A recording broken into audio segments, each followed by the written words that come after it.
Pleased to meet you. This is Fixed and Folded, the knife review channel for the casual knife collector.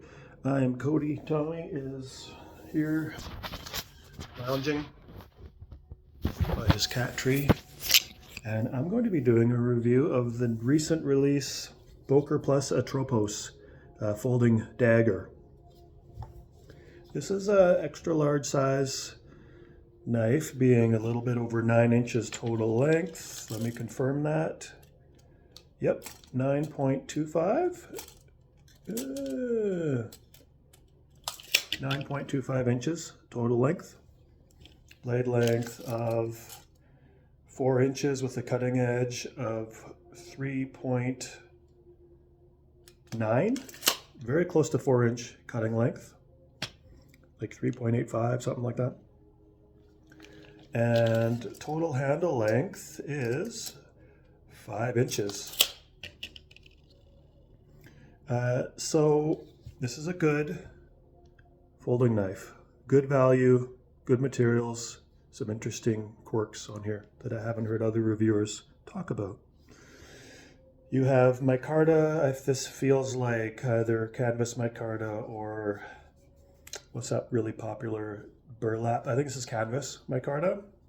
Very comfortable. It's going to be grippy when it gets wet. The traction points that have been milled into it are functional for twisting, like for this, rotating this way. They're going to provide some traction with the fingers, but as you can see, they go, to provide this, but they're not going to provide anything going front to back. But for that, you have the contouring for the fingers, and that's going to prevent the fingers from sliding forward because you have a swell here. And hand comfort in all major positions. Very comfortable. It's a very neutral feel. Forgiving, neutral, satisfying.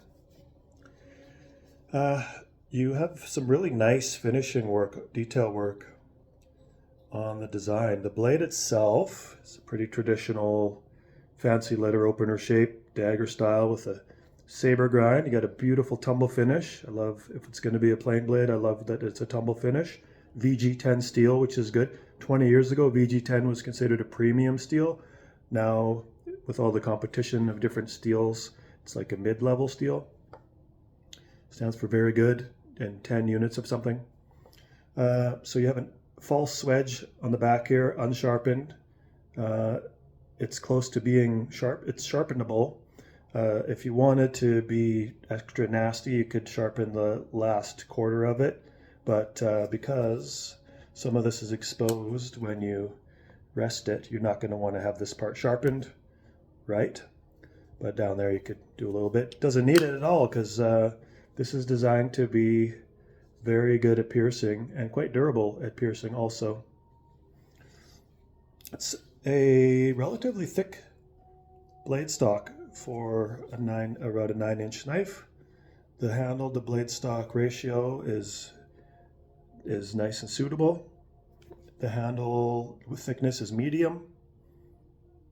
For a knife this size, you got some really nice milling with the liners and the back spacer and the handle. It's all nice and looks all nice and together.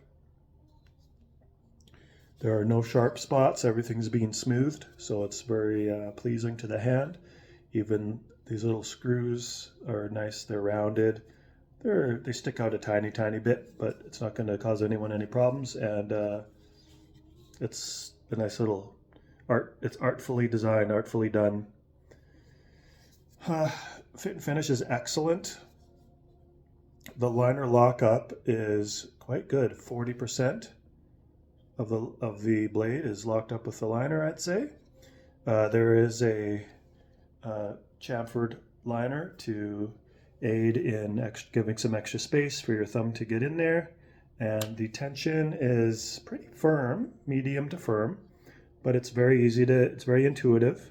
Just do your traditional slide over motion and disengage. This feels like it's on bearings. Yeah, this is on bearings, so you can do your fall shut action. And the thumb disc works really well for slow rolling or thumb flicking. So I'll do a tip, use the tip of my thumb there to slow roll. Then I'll do the joint of my thumb here to slow roll, and then I'll do a thumb flick here. All really intuitive. You don't have to practice any of that to get it done. Fit and finish, outstanding. Perfectly centered blade from the factory, which is impressive because the tolerances here are very precise. You'll be able to easily notice if this is out, and it's perfect. Pocket clip is great. It's a beautiful pocket clip design. Tension is really good. It's quite stiff, but because everything's rounded and minimalistic, getting in and out of the pocket is no problem. They cleverly have this at a tiny bit of an angle just so that it aligns with the flat part, the exposed part of the handle, and not one of the dippies. And so it just is going to line up with your fabric really nice. So you have this little smooth runner of the micarta to go underneath. Very well thought out to angle it just ever so slightly to line up with the design there. Very, very thoughtful.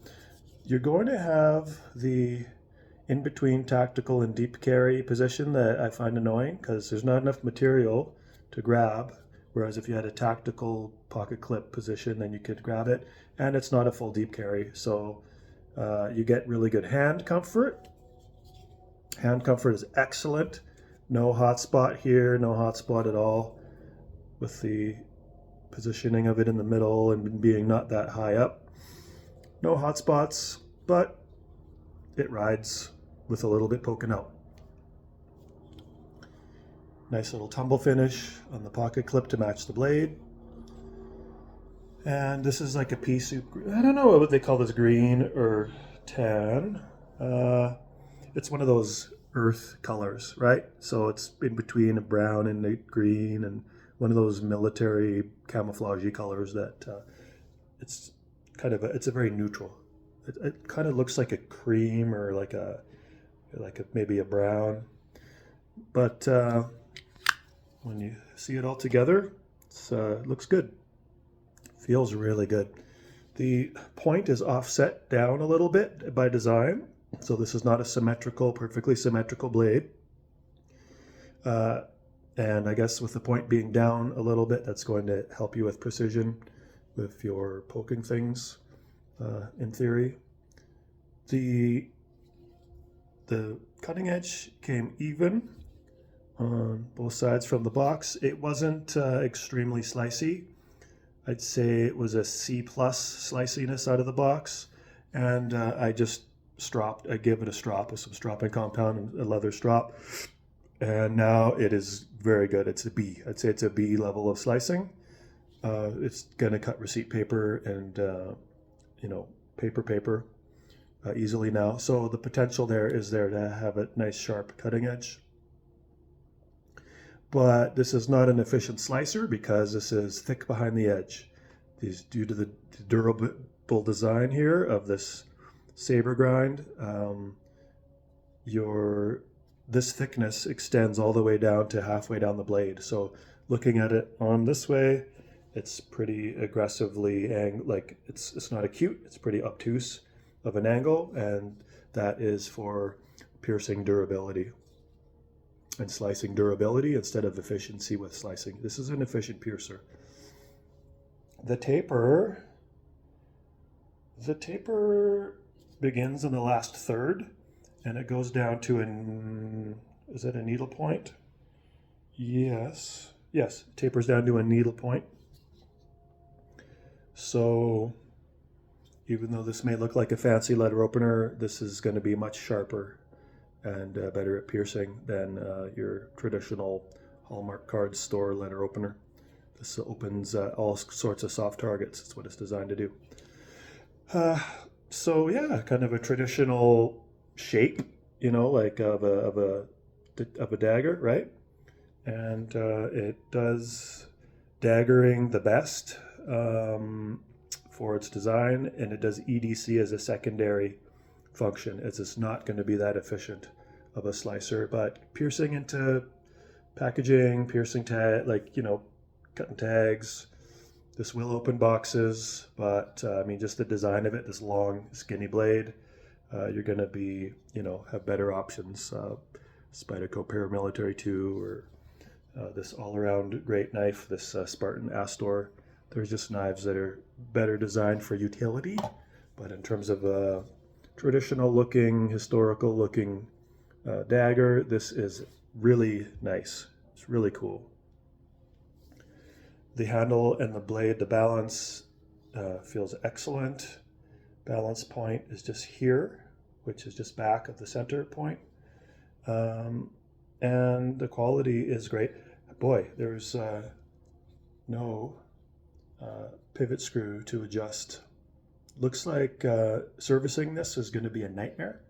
You've got T6 screws on the handles, and then there's an additional T6 handle screw underneath the clip, and I don't see any service screw for the clip. So, I mean, this is one of those knives that is not meant to be opened up.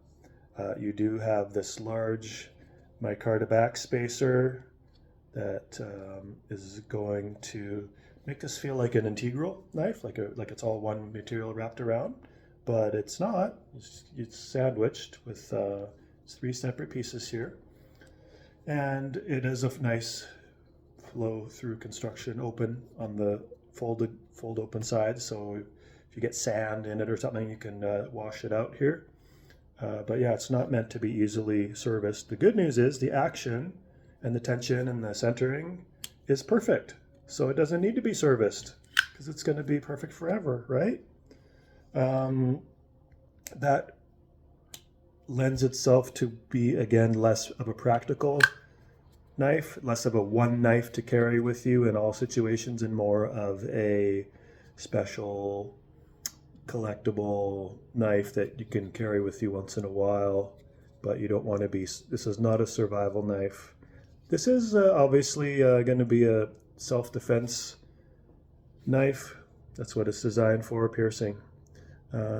So yeah, it's not going to be the most EDC practical knife, but it is a cool historical design inspired knife. Price is good, $118 Canadian on Blades Canada.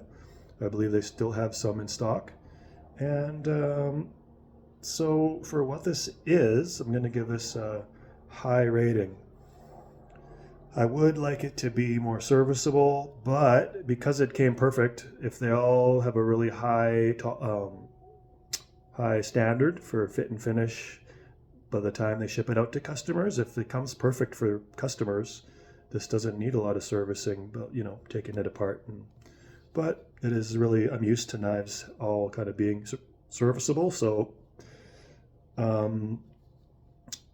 for what this, if they wanted it to be a EDC carry with you all the time knife, they would have made it serviceable. So this is more of just a knife collector's knife, right? This shouldn't be anyone's first knife that the only knife they use, but for someone who wants to collect a historically inspired knife that is functional with nice blade material and good fit and finish for a decent price, this is a really good knife for you. This could be someone's favorite knife. It shouldn't be someone's only knife, but this could be like a second knife, right? You could have one knife and for your user, and this could be your historical collecting knife that is usable. So I mean, I have to rate this on what it's designed to do and be. I got to give it very high marks, pretty close to 10 out of 10. The pocket clip works great. Everything works great out of the box. If someone has issues with the tension on the pivot and off-centering, then this is going to have to be really low marks for you if you get one that's flawed, because you can't fix it yourself. But this one came perfect. So for this one, for what it is, I can't take any points away from this. 10 out of 10. So this is the Boker Plus Atropos. Quick size comparison. This is your full-size knife dimensions, like Spyderco Paramilitary 2, Benchmade Freak, Rat Model 1. And you can see this is a lot longer. Another knife of similar dimensions is the Kaiser Baglighter 2 XL. You can see there, comparable dimensions. This one is much more of an EDC, light to medium duty knife that is easy to service, take apart, and fidgety. Multiple methods of deployment, but it's not a historical design inspired by a history piece where this one is with its shapes. And this is quality is going to be probably fit and finish is going to be superior to an actual historical folding dagger if people made folding daggers hundreds of years ago, because with modern machining techniques, the precision on this is excellent. So this is better than some, quality than a dagger 500 years ago or whatever. So very cool knife, 10 out of 10. $118 on Blades Canada. Yeah, okay. Have a great day. I will talk to you soon.